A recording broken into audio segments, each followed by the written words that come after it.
दशरथ और जनक के चरित्र में अंतर क्या है? तो इसको यूं कह सकते हैं कि मनुष्य में एक तो दो प्रवृत्ति होती है, एक देने की और एक मांगने की। तो साधारणतया यह माना जाता है कि देने की प्रवृत्ति निष्कामता है और लेने की प्रवृत्ति जो है वो सकामता है। तो प्रश्न यह है कि देना सार्थक है कि लेना सार्थक? सकामता श्रेष्ठ है कि निष्कामता श्रेष्ठ है? तो इसका रामायण में प्रतीकात्मक संकेत क्या हुआ? भगवान राम और सीता तो तत्वतः दोनों एक ही है। तो एक ही तत्व जो है दो रूपों में जन्म लेता है। श्री राम के रूप में अयोध्या में जन्म लेते हैं और सीता के रूप में जनकपुर में जन्म लेते हैं। एक जगह पुत्र के रूप में और दूसरी जगह पुत्री के रूप में। तो इसका रहस्य क्या है कि भाई अगर मांगने में अगर आदर्श देखना हो, ये काहे का मिलन है? दशरथ और जनक का मिलन माने सकामता और निष्कामता का मिलन। महाराज श्री दशरथ सकामता के सर्वश्रेष्ठ प्रतीक और महाराज जनक निष्कामता के सर्वश्रेष्ठ प्रतीक। अरे भाई, समाज में जब रहेंगे तो देना भी पड़ेगा, लेना भी पड़ेगा। अगर आप दोनों में से एक को अच्छा कहेंगे और एक को बुरा कहेंगे तो ये आपका एकांगी दृष्टिकोण है। वस्तुतः दोनों मिल करके देना और लेना जो है, इसलिए भगवान राम ने सुग्रीव से मित्रता करते हुए एक वाक्य जोड़ दिया। बोले मित्र मित्र ध्यान रखना, मित्रता क्या है? बोले देत ले तो मन संक न धरे, न देते समय संकोच करे न तो लेते समय संकोच करे। और उसका अभिप्राय क्या हुआ? देते समय संकोच करेगा तो कृपण है और लेते समय संकोच करे तो अहंकारी है कि हम कैसे ले लें, वाह हम इतने श्रेष्ठ हैं, हम कैसे लेंगे? कहे दोनों में कमी। सुदामा बेचारे भी यही कमी थी, इसलिए बड़ा अनोखा सा प्रसंग है ना। सुदामा श्रेष्ठ थे कि उनकी पत्नी श्रेष्ठ थी? सुदामा माने बैठे थे कि मैं श्रेष्ठ हूं, मैं त्यागी हूं, मैं किसी से क्यों मांगू। और सुदामा जी की पत्नी से अपनी बीच बीच में ये भी चर्चा करते थे, अरे मेरे मित्र तो श्री कृष्ण है। तो साधारण पढ़ने वाला तो यह समझता है कि भाई सुदामा जी तो जो थे वो निष्काम थे और उनकी पत्नी सकाम थी।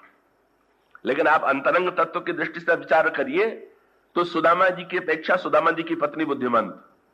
क्यों? सुदामा जी की पत्नी का व्यंग था कि ठीक है आप बड़े निष्काम है, पर पेट भरने के लिए भिक्षा तो मांगना ही पड़ता। तो मांगना ही अगर पड़ता है तो फिर भगवान से क्यों न मांगा जाए? जब आप भगवान से संबंध का दावा करते हैं कि मैं उनका मित्र हूं और भगवान से मित्रता दावा का करने के बाद और लोगों के द्वार पर हाथ फैला देते हैं, तो आपकी निष्कामता किस काम की? और जो निष्कामता आपको भगवान के पास जाने से रोक रही है कि मैं नहीं जाऊंगा मांगने के लिए, वो आपकी निष्कामता अहंकार के कारण ईश्वर से दूर बना रही। इसलिए सुदामा निष्कामता से मिल पाए कि सकामता से मिल पाए? ये तो धन्य है पत्नी की सकामता, किसने खेल करके ना भेज दिया किसी प्रकार से सुदामा जी को कि नहीं महाराज ये कहते रहे कि भाई मैं नहीं जाऊंगा मांगने, तो अपने लिए नहीं पर मेरे लिए तो जाइए। और उसके बाद भी अपने न मांगने का इतना सात्विक अहंकार था कि कहने लगे कि वाह मैं जाऊंगा मित्र के पास तो क्या खाली हाथ, कुछ देना भी तो चाहिए, नहीं तो फिर तो अधूरी बात रह जाएगी। तो व्यंग क्या? ये इसमें बड़ा तात्विक संकेत है। ईश्वर को प्रसन्न करने के लिए का भेंट देने जा रहे हैं। तो भेंट कौन सा? पत्नी 10 घरों से जाकर के चावल मांग ले आई। और इसका अभिप्राय कि कई लोग समझते हैं कि जब तक हम साधन की पूंजी नहीं लेके जाएंगे तब तक ईश्वर के पास कैसे जाए। पर ये साधना की सारी पूंजी जो है वो तो भीख में मांगी हुई ही है। ये घर 10 घरों से लेकर के मांग करके सुदामा की पत्नी ने फटे कपड़े में फटे बस सुदामा जी की पत्नी में सुधा बहुत अच्छा है, बोले मेरा भेंट जो है वही मेरा पत्र हो जाएगा। जब ये 10 घरों का 10 तरह का मिला हुआ चावल श्री कृष्ण देख लेंगे तो हमारी दरिद्रता का स्वयं चिन्ह समझ लेंगे कि ऐसा दरिद्र घर है कि जहां एक प्रकार का चावल भी नहीं। और इससे हमारी दरिद्रता को और वो उसके पश्चात उसमें कस के गांठ लगा लिया। और इसका अभिप्राय क्या? सुदामा की पत्नी ने उसको साधन के रूप में नहीं भेजा, दैन्य के रूप में भेजा। और इसीलिए जब श्री कृष्ण ने उसको खाना प्रारंभ किया तो किसी भक्त कवि ने बहुत बढ़िया बात कही कि आप समझ रहे हैं कि श्री कृष्ण चावल खा रहे हैं, तब क्या करें? बोले चाउर नहीं चाबे चाबे दारिद्र सुदामा को। वो तो सुदामा की दरिद्रता चबा रहे थे का वस्तुतः चावल नहीं चबा रहे थे। और इसका तो इस दृष्टि से यदि विचार करके देखें तो भाई देना और लेना ये दोनों बहुत बढ़िया बात। कुछ लोग ऐसे होते हैं ना देना जानते हैं ना लेना जानते, जैसे रावण। ये चरित्र में ऐसे, जैसे दुर्योधन, इनकी क्या विशेषता? ये लोग न देना जानते हैं न लेना जानते। रावण शंकर जी को देने चला तो 10 सिर दे दिया, तो नया सिर निकल आया। रावण बड़ा प्रसन्न हुआ, शंकर जी प्रसन्न हो गए, मेरा सिर फिर से निकल आया। और शंकर जी का व्यंग था कि तुम्हारा सिर तुम्हारे पास रहे तो अच्छा है, इसे लेके क्या करेंगे, सिर फिर से पैदा कर दिया उन्होंने उसका सिर। तो भाई तेरा सिर भाई तेरे सिर पर ही ठीक है। और उसका अभिप्राय क्या हुआ कि सिर देने से लाभ है क्या? कि देवता के सामने सिर और जीभ चढ़ाना ये कोई बुद्धिमानी है क्या? तो भगवान शंकर की पूजा भगवान राम ने किया तो क्या सिर काट के चढ़ाया? भगवान राम ने फूल से पूजा किया, रावण ने सिर काट के पूजा किया शंकर जी की। पर पूजा किसकी श्रेष्ठ है? तो व्यंग में पूछा जाता है कि भाई हनुमान जी शंकर के अवतार थे, रावण के विरोधी कैसे हो गए? तो संस्कृत साहित्य में प्रतीकात्मक गाथा कही जाती है कि भाई शंकर जी को रुद्र के रूप माने जाते हैं और रुद्र की संख्या मानी जाती है 11। तो ये व्यंग में संस्कृत साहित्य में कहा गया कि रुद्र थे 11 और रावण ने पूजा की 10 की, 10 सिर के द्वारा, तो एक रुद्र रूठ गए, वही हनुमान जी बन गए। पर ये तो बड़ी हटपटी बात है कि 11 में 10 की पूजा की तो एक रूठ गए। तो इसका अर्थ है कि 11 की पूजा करना है तो 11 से पूजा करना चाहिए। और 11 से पूजा करने का तात्पर्य कि रावण ने 10 के सिर के साथ अगर अपना अहंकार भी चढ़ा दिया होता तो पूरी पूजा हो जाती। पर जो वस्तु बड़ी से बड़ी चढ़ावे और अहंकार न चढ़ावे, उस व्यक्ति की पूजा अधूरी। आप वस्तु दे रहे हैं पर अहंकार अर्पित कर रहे हैं कि नहीं, मैं का त्याग कर रहे हैं कि नहीं। इसलिए हम लोगों का जो यज्ञ होता था उस यज्ञ में ये मंत्र पढ़ा जाता था, मंत्र दिया जाता। आपने आहुति दिया और आहुति देने के साथ साथ फिर एक मंत्र बोल देते थे, बोले इदम नमम, ये जो वस्तु मैंने आहुति में दी है ये मेरी नहीं। और उसका अर्थ ये है कि आहुति देने के बाद भी अगर आप यही कहते रहे लोगों से कि मेरा घी, मेरे घर से घी आया था, ये शुद्ध गाय का घी मैंने बनाया था, ये चावल मेरा था, ये तिल मेरा था, तो इसका अर्थ है कि आपने आहुति काहे के दिया? आपने घी का, तिल और चावल की आहुति दिया हो पर अहंकार की न दिया हो। अहंकार की तो आपने नहीं दिया। फिर तो वही दशा है वो जो व्यंगात्मक गाथा कही जाती है कि 2 मित्रों का मिलन हुआ, मित्र आए थे यात्रा से तो कपड़े गंदे हो गए थे और जिसके घर आए थे वो कहीं जा रहे थे मिलने के लिए तीसरे मित्र के यहां। तो उन्होंने मित्र को सलाह दिया कि आप भी चलिए। तो मित्र ने कहा मेरे कपड़े तो गंदे हैं। तो कह दिया कि आपको हम अपने कपड़े निकाल करके दे देते हैं, और बहुत बढ़िया नया कपड़ा जो है मित्र को पहनने के लिए निकाल करके दे दिया। मित्र बड़ा प्रसन्न हुआ कि मित्र को मेरा इतना ध्यान है कि मेरे गंदे कपड़े के स्थान पर अपना नया कपड़ा दे दिया। पर मित्र बड़ा अनोखा निकला। क्या? जब दोनों मित्र मिलने के लिए आप गए तो इसका नया कपड़ा था, इतना आकर्षक था कि वो तीसरा मित्र उसी कपड़े को बार बार देखने लगा। तो पूछा उसने कि ये कौन है? तो परिचय दिया, इनका ये नाम है, यहां से आए हुए हैं, पर ये कपड़ा जो है वो मेरा है। तो मित्र को बड़ा बुरा लगा, बड़ा क्षोभ हुआ कि तुम बड़े अनोखे हो, तुमको क्या इसीलिए तुमने कपड़ा पहनाया था क्या? कि तुम ये कहने की क्या आवश्यकता थी कि कपड़ा मेरा है? इससे अच्छा तो यही था कि तुम मुझे लाते ही नहीं, गंदा कपड़ा ही पहने रहने देते। अच्छा भाई का अब आगे हम ऐसी बात नहीं कहेंगे। और फिर व्यंग में आता है कि चौथे जगह मिलने के लिए गए तो वहां परिचय देते हुए कहा कि ये हमारे मित्र है पर ये कपड़ा मेरा नहीं। तो वो कहते समय भी वही बात हुई, किसी ने किसी तरह कपड़े की प्रतिवृत्ति। और फिर उसके पश्चात कहा कि ये क्यों कह दिया कि नहीं ये कपड़ा मेरा नहीं है? पूछा था क्या उन्होंने? तो उन्होंने कहा अच्छा नहीं, ये भूल अब नहीं करेंगे। तो तीसरे स्थान पर गए तो वहां पर ये कह दिया कि ये मेरे मित्र है पर कपड़े के बारे में मैं कुछ नहीं कहूंगा। और उसका अभिप्राय क्या हुआ? कि ये अहंकार इतना प्रबल है, वस्तु के प्रति आसक्ति इतनी प्रबल है कि मनुष्य घुमा फिरा करके किसी न किसी तरह से उसको भूल नहीं पाता। और इसको भूल जाना ही तो पूजा है। समर्पण का दे देने का अर्थ क्या हुआ? दे देने के बाद भी आपको याद बनी हुई है तो फिर होगा क्या? आप किसी को कपड़ा दे देंगे, हमने देखा एक सज्जन ने किसी महात्मा को कपड़ा भेंट किया, उन महात्मा ने उठा के दूसरे को दे दिया तो उनको बड़ा क्रोध आ गया। क्यों? ये ध्यान बना रहा है कि ये कपड़ा भी मेरा। अरे आपने दे दिया तो दे देने के पश्चात जब आपका नहीं रह गया तो वो उसका उपयोग क्या करते हैं ये तो उन पर निर्भर है, ये आप पर कैसे निर्भर होगा। कि ठीक इसी प्रकार से का सचमुच समर्पण पूजा का अर्थ क्या है? पूजा का अर्थ है अर्पण। रावण अगर देना जानता होता तो सिर देने की आवश्यकता नहीं थी। अगर अहंकार शंकर जी को चढ़ा देता, मैं चढ़ा देता तो पूजा पूरी हो जाती। तो रावण देना भी नहीं जानता था और रावण लेना भी नहीं जानता था। जब शंकर जी ने कहा अच्छा मुझसे कुछ मांग लो, तो मांगना जानता होता तो शंकर जी तो साक्षात कौन है? शंकर भगत बिना नर भगत न पावे मोर, भगवान की भक्ति को देने वाले। का भगवान शंकर मांगने वाले से कह देते हैं कि मुझसे थोड़ा मत मांगना, तो ऐसी स्थिति में वो कह सकता था कि महाराज मुझे भगवान की भक्ति दे दीजिए, लेकिन भगवान की भक्ति के स्थान पर मांगता क्या? पूछा पार्वती जी ने, रावण ने आपसे क्या मांगा? बोले क्या बता, मैं इतना मूर्ख निकला कि रावण मरण मनुज कर जाचा, उसने तो मुझसे मौत मांग लिया। पहले तो पता नहीं किसके हाथ से मारा जाता, पर वो कहने लगा कि मैं बंदर और मनुष्य को छोड़ करके किसी के हाथ से न मरूं। और इसका अर्थ ये हुआ कि अब मरेगा तो चाहे बंदर से मरेगा चाहे मनुष्य से मरेगा, मरेगा तो अवश्य। और उसका अर्थ है कुछ लोग ऐसे हैं जो जीवन में न देना जानते हैं न लेना जानते हैं। देते हैं तो अहंकार का त्याग नहीं करते हैं और लेते हैं तो जीवन की का जी दृढ़ता है। अब जो कमी है, लेने का अर्थ है अभाव की पूर्ति, और देना और लेना अगर सीखना हो तो दशरथ और जनक से सीख। इसीलिए भगवान राम भगवान दोनों के घर में दो रूपों में क्यों आए? का दो रूपों में इसलिए आए, दो रूपों में आने का तात्पर्य यह है कि भाई तब भगवान श्री राघवेंद्र पुत्र के रूप में आते हैं दशरथ के घर में और पुत्री के रूप में आते हैं जनक के घर में। तो पुत्र और पिता के संबंध में कामना और पिता और पुत्री के संबंध में निष्कामता, और इसलिए जो सकाम था उसके यहां पुत्र बन करके आए और जो निष्काम था उसके यहां बेटी बन करके आ गए, पुत्री बन करके आ गए, और फिर दोनों का मिलन करा दिया।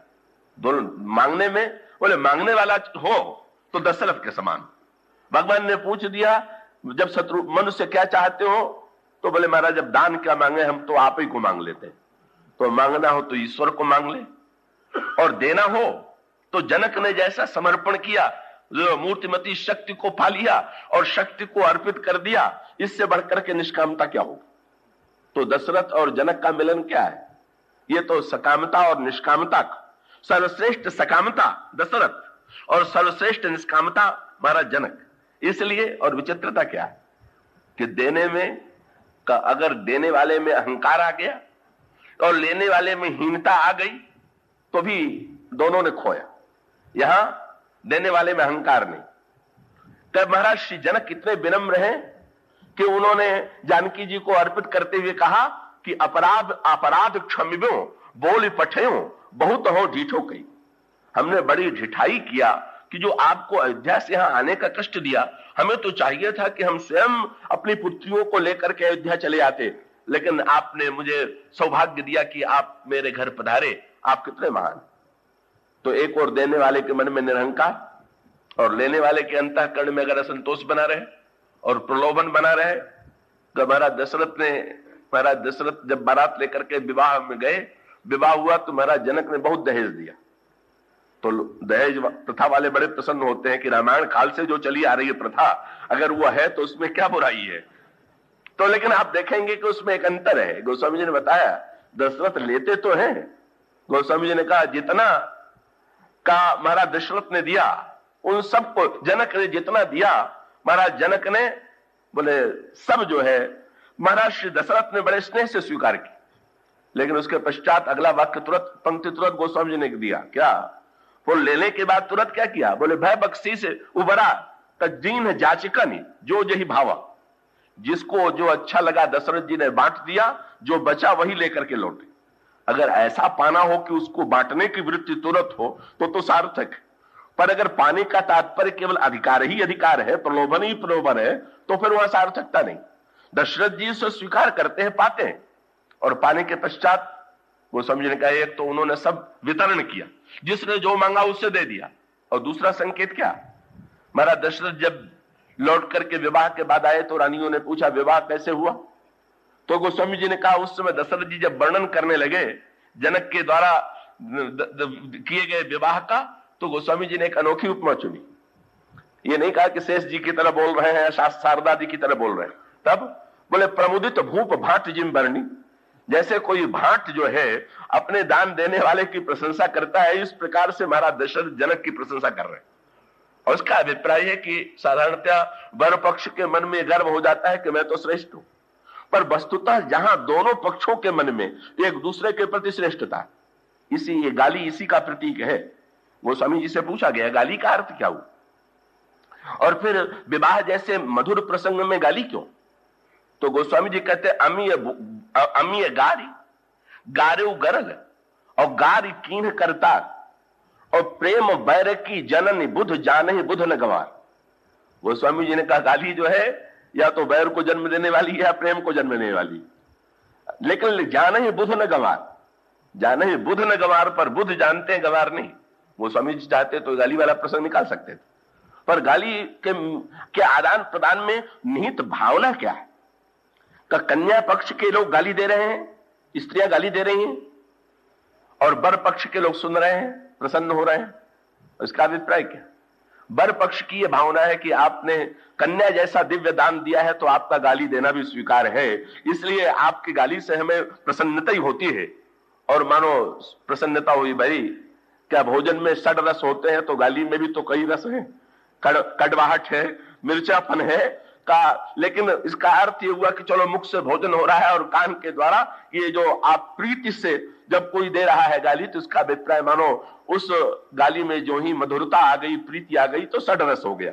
गाली में 4 रस तो पहले से रहते हैं, कड़वा कसैलापन वगैरह, लेकिन मधुरता उसमें तब मिल जाती है जब उसमें प्रीति। और जब हंसहि राव सुनि सहित समाजा, दशरथ जी सारे समाज के साथ सुन करके प्रसन्न हो रहे हैं, तो वर पक्ष की भावना क्या है कि ये जो कन्या पक्ष की भावना क्या है? कन्या पक्ष ने जब वर पक्ष को मुस्कुराते देखा तो इसका अभिप्राय है, बोले ये तो हम परीक्षा ले रहे थे कि आप कितने सहिष्णु हैं। जब आपने गाली जैसे अपराध को भी हंस के स्वीकार किया है, तो कन्या से भी कोई भूल हो जाए तो उसे आप लोग क्षमा कीजिएगा। जैसे आप हमारी गाली को क्षमा करते हैं, उसी प्रकार से कन्या की भूल को भी क्षमा करेंगे। मानो वर पक्ष और कन्या पक्ष के मिलन में जहां अहम का त्याग है, समर्पण है, जहां पर परस्पर प्रीति है, का जहां निष्कामता सकामता दोनों सार्थक हो रही है, कि ये इस प्रकार का दिव्य मिलन। और दूसरे संदर्भ में और अंतरंग में जाइए तो विवाह किसका हो रहा? अब ये गोस्वामी जी इसको एक दार्शनिक रूप देते हैं, और वो दार्शनिक रूप गोस्वामी जी ये देते हैं कि जब विवाह पूरा हो गया तो 2 दर्शक मुख्य, एक और दशरथ और एक और जनक, और दोनों ने देखा विवाह। तो विवाह के बाद दोनों को कैसा लगा? तो गोस्वामी जी कहते दोनों को विवाह के बाद एक विशेष प्रकार की अनुभूति, दोनों को अलग अलग प्रकार की अनुभूति हो रही। महाराज जनक को क्या अनुभूति हो रही?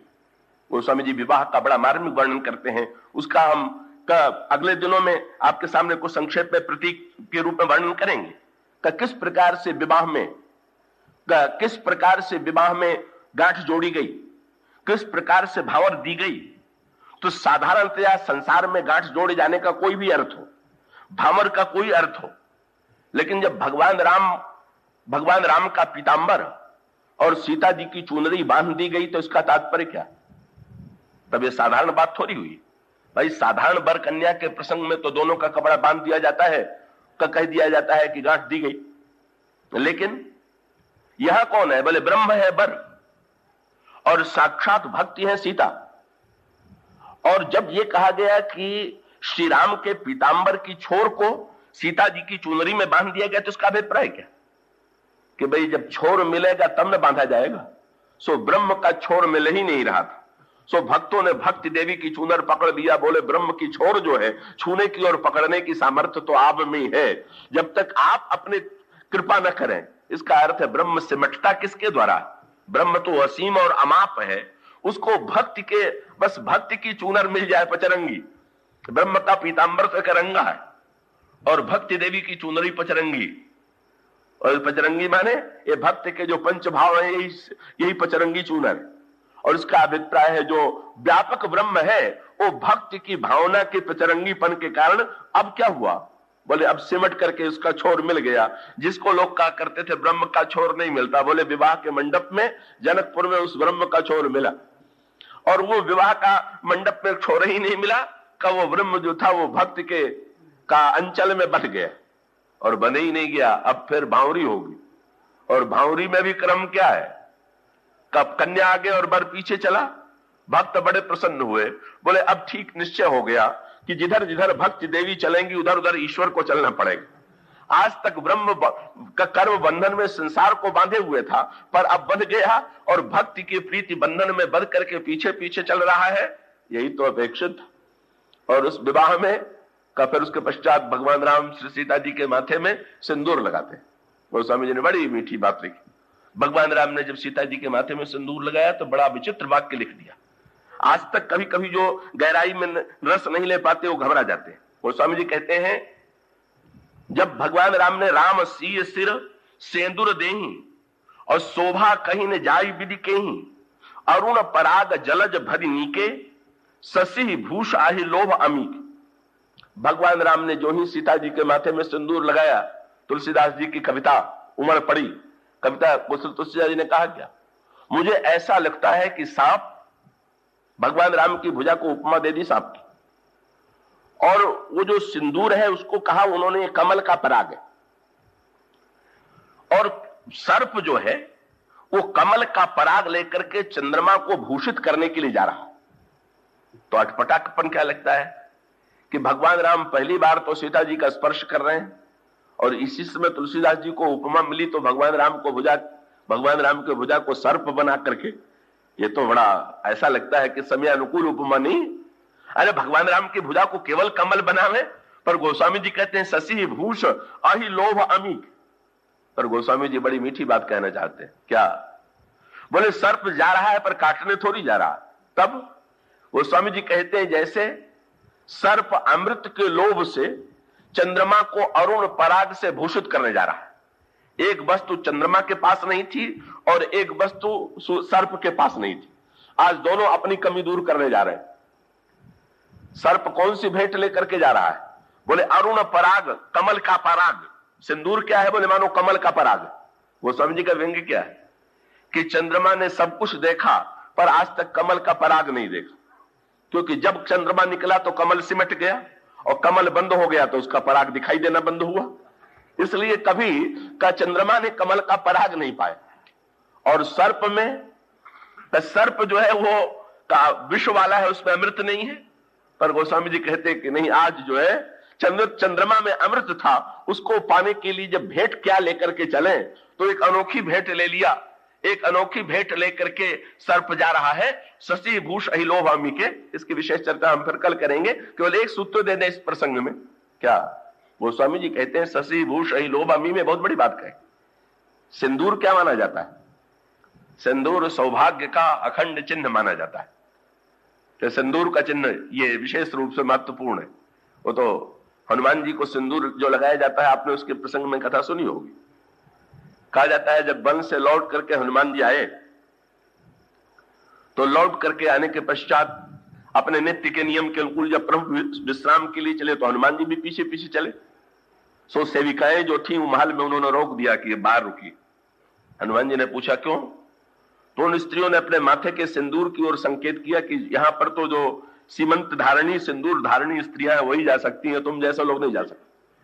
सो दूसरे दिन सारे शरीर में सिंदूर लगा के आ गए और पूछा कि क्यों? बोले अगर इतना सिंदूर लगाने से भीतर बैठने को मिलता है तो जिसने सारे शरीर में सिंदूर ग्रहण कर लिया है उसे क्यों नहीं अधिकार है? प्रभु ने हनुमान जी के शरीर में सिंदूर लगा हुआ देखा तो पूछ दिया, हनुमान ये क्या है? बोले महाराज, स्त्रियां जब अपना सौभाग्य देखती हैं, पति का सौभाग्य मिलता है तो माथे में सिंदूर धारण करती है।